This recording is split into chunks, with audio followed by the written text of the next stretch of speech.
বন্ধুরা দেখুন আমাদের বাড়ির বাগানের শুরুতেই ফুল গাছ।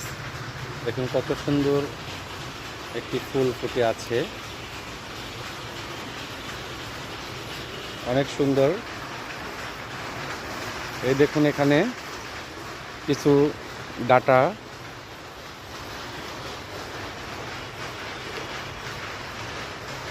গাছ, তারপরে দেখুন এখানে একটি বড়ই গাছ হচ্ছে। এখানে বাগানের পাশেই কৃষ্ণ তুলসী গাছ। তারপরে এখানে দেখুন একটি আম গাছ লাগানো হয়েছে। আম গাছে এইবারই প্রথম কয়েকটি আম এসছে। দেখুন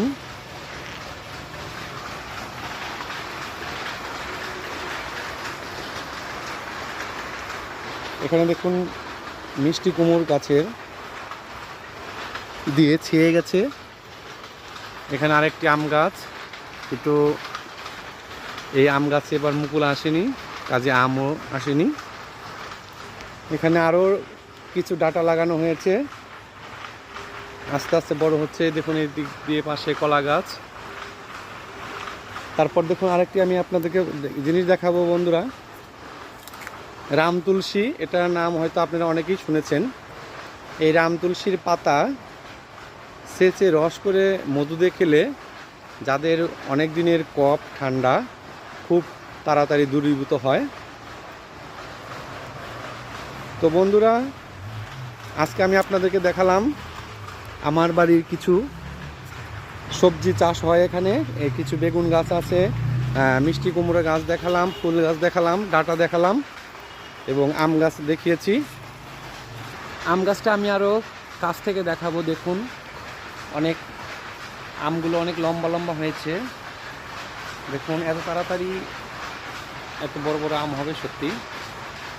এবারই প্রথম এসেছে আমটা। দেখুন ওদিকে আছে আরও কয়েকটা আম। এখানে দেখুন অপরাজিতা ফুল গাছ, অনেক সুন্দর নীল ফুল যাকে বলে, একে অপরাজিতা ফুলও বলা হয়।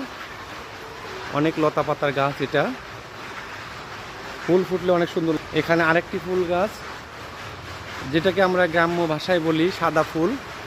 দেখুন অনেক কলি আছে, এখনো কয়েকটি ফুল ফুটে আছে। তো বন্ধুরা, আজকের মতো এখানেই। ভালো থাকবেন, সুস্থ থাকবেন। শুভ বিকাল।